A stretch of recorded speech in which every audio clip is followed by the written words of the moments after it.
Students welcome to my channel mathematics studies. आज हम BA BSc 6 semester की book dynamics के चैप्टर नंबर 2 की एक्सरसाइज 2.1 का लेक्चर नंबर 5 देखेंगे। तो देखो क्या है हमारे एग्जाम्पल नंबर 7, उसके बाद एग्जाम्पल नंबर 2 भी हम इस वीडियो के अंदर कर लेंगे। ठीक है, तो देखो एग्जाम्पल नंबर 7 हमारा क्या है कि two particles A and be moving along concentric circle. Concentric circle क्या होता है? एक सेंटर को लेके हमने दो सर्कल ड्रॉ कर लिए। एक सेंटर को लेके पहले हमने एक सर्कल ड्रॉ किया, फिर उसी सेंटर से हमने दूसरा सर्कल ड्रॉ कर दिया। तो जो ये दो सर्कल्स होंगे वो क्या होंगे? Concentric circles. ओके, तो क्या बोल रखा है कि दो पार्टिकल हैं ए और बी, वो मूव कर रहे हैं कोसेंट्रिक सर्कल पे।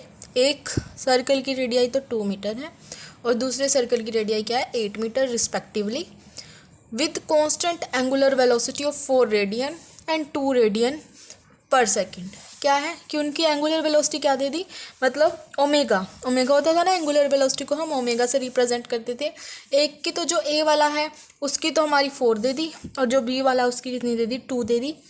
obtain their relative acceleration when their angular distance apart is this। इनका एंगुलर डिस्टेंस भी दे रखा है, हमें उनकी रिलेटिव एक्सेलरेशन निकालनी है।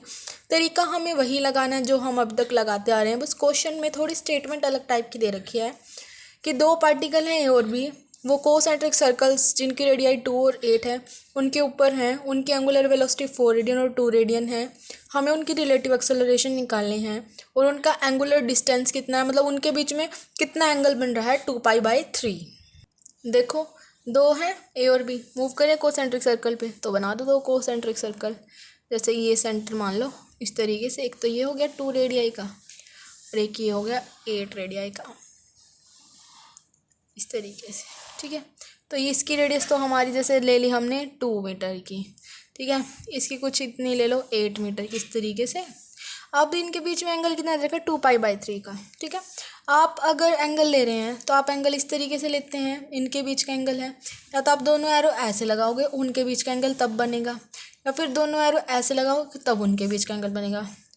एक ऐसे और एक ऐसे नहीं लगा सकते, लाइन टाइप से हो जाता है। एक ऐसे एक लाइन ऐसे नहीं लगा सकते, या तो आप दोनों इस तरीके से लगाएंगे एरो या दोनों इस तरीके से लगाएंगे। ठीक है, तो हमारा एंगल दे रखा है 2π/3 का, तो इस तरीके से हमने एंगल के एरो हैं जो वो लगा दिए। 2π/3 कितना होता है? 2 × 180/3 कितना हो गया? 120 डिग्री का एंगल, तो इस तरीके से थोड़ा बना दिया। ठीक है, एक कोई भी ओ पॉइंट ले लिया। आपकी ये मर्जी है कि आप इस तरीके से लेना चाह रहे हैं, इस तरीके से लेना चाह रहे हैं, क्योंकि आंसर सेम ही आएगा उससे।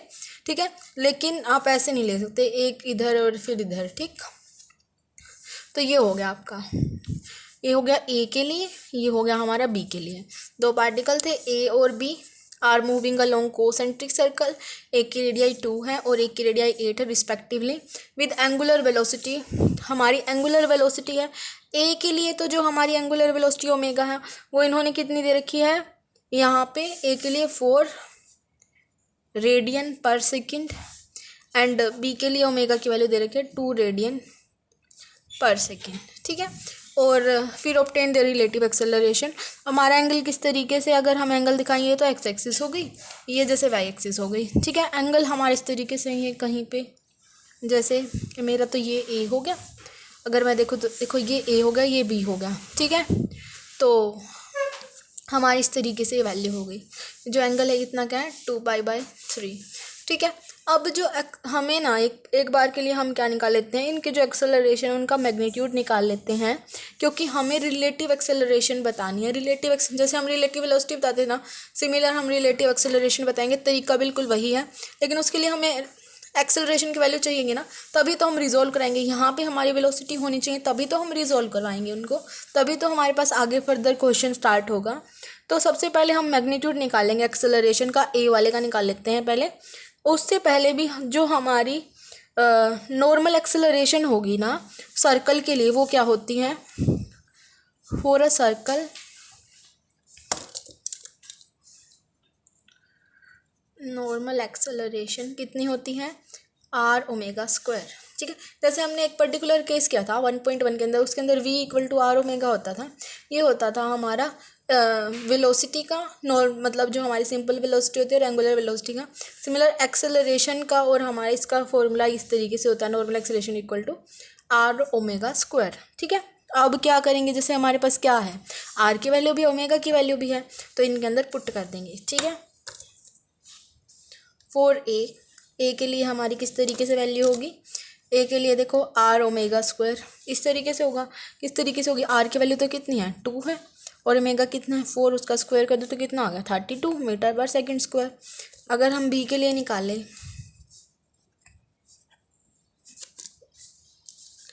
आर ओमेगा स्क्वायर, आर की वैल्यू कितनी है 8, ओमेगा 2 का स्क्वायर, 2 2 जा 4, 8 4 जा 32 मीटर पर सेकेंड, ठीक है। तो ये हमारी क्या आ गई, नॉर्मल एक्सेलरेशन आ गई ए के अबाउट भी और बी के अबाउट भी। ओके, अब हमें क्या निकालना है, रिलेटिव एक्सेलरेशन। इन्होंने कुछ नहीं बोल रखा, रिलेटिव एक्सेलरेशन हमारी मर्जी ए के रिस्पेक्ट में बी की निकाल दे, बी के रिस्पेक्ट में ए की निकाल दे, हमारी मर्जी। ऐसा कोई फिक्स रूल नहीं कि बी की ही ए के रिस्पेक्ट में निकालेंगे या ए की ही बी के रिस्पेक्ट में निकालेंगे। यहाँ पे हम निकाल रहे हैं acceleration of B with respect to A. आपकी मर्जी A with respect to B भी कर सकते हैं, ऐसा कुछ नहीं कि आपको याद रखना है कि ऐसे ही करना है, ठीक है। तो हम ले लेते हैं एफ, हमारे पास रिलेटिव एक्सेलरेशन है। जो हम एक्सेलरेशन है ना यहाँ पे इस मैथ्स के अंदर एफ से डिनोट करते हैं, ठीक है, तो वो एफ ही ले लेते हैं हम। Let F B relative acceleration of B with respect to A. इसका मतलब बी की तो क्या लेनी है एक्चुअल, और ए की क्या लेनी है रिवर्स। ये बात हमें पता है ना कि बी की तो फिर हमें क्या लेनी है एक्चुअल लेनी है, और ए की क्या लेनी है रिवर्स लेनी है, ठीक है। तो ये इस तरीके से हम करेंगे इसको, क्वेश्चन को हम नॉर्मल सोल्व। तो सबसे पहले हम एक्चुअल एक्सेलरेशन निकाल लेते हैं, किसकी, बी की। Actual acceleration of B along O X के अलोंग देखो ओ एक्स के, ये भी 32 आ गई है, ये भी 32 आ गई, दोनों 32 आ गई हैं, ठीक है। मीटर पर सेकंड स्क्वायर लगा देना एक्स। अब हमें ओ बी की ओ एक्स के अलोंग देखनी है। ये देखो ये क्या है, नेगेटिव वैल्यू है, तो ये भी हमारा -32 ही है एक तरीके से, और ये भी हमारा -32 ही है एक तरीके से, ठीक है। तो ये देख लेना आप, क्योंकि ये भी नेगेटिव है, ये भी नेगेटिव है, दोनों नेगेटिव हैं। Actual acceleration of B along O X निकालनी है हमें। तो एक्चुअल एक्सेलरेशन किस तरीके से निकलेगी, जैसे ये तो हमारा हो गया क्या -32 एक्स एक्सिस के लॉन्ग। अब हमें क्या करना पड़ेगा, रिजोल्व करना पड़ेगा। तो क्या होगा, कोस हमारा क्या होगा -32 कोस 2π/3 इस तरीके से होगा। तो लिख दो -32 कोस 2π/3, ये हो गया। अब ये क्या है, कोस ऑफ 120 है, कोस ऑफ 120 है, तो किस तरीके से लिख सकते हैं हम इसको, 90 + 30 डिग्री इस तरीके से लिख सकते हैं ना। तो -32 कोस 90 + थीटा में क्या होता है आफ्टर स्कूल, मतलब उसमें हमारा क्या होता है, ये वाली चीज़ है नेगेटिव हो जाती है, तो ये -कोस 30 हो जाएगा ना इस तरीके से, ठीक है। अब कोस 30 की वैल्यू क्या होती है, सॉरी कोस 90 + थीटा साइन थीटा आएगा ना यहाँ पे, तो -sin थीटा हो जाएगा।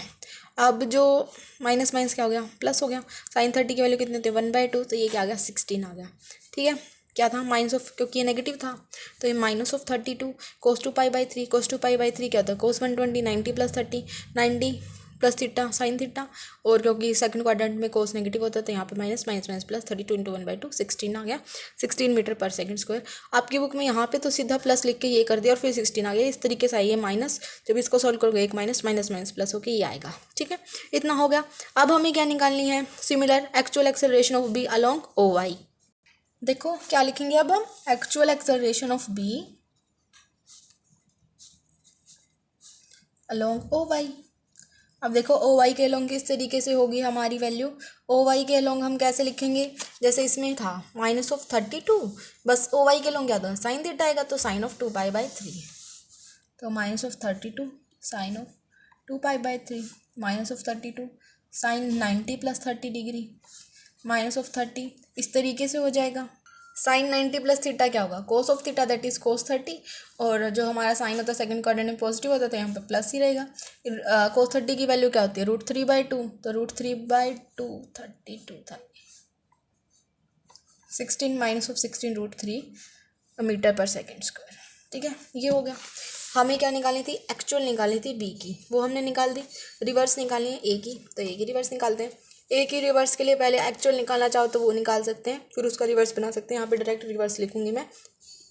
अब इतने हो चुके हैं हमारे एग्जाम्पल कि आपको पता चल जाए कि रिवर्स में कैसे लिख रही हूँ, ठीक है। तो reverse acceleration of A along O X निकालेंगे।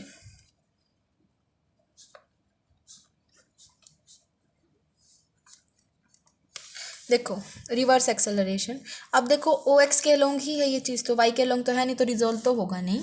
ठीक है, तो ये क्या होगा हमारे जैसे 32 आएगा यहाँ पे माइनस का, राइट, माइनस का 32 अगर हम एक्चुअल लें।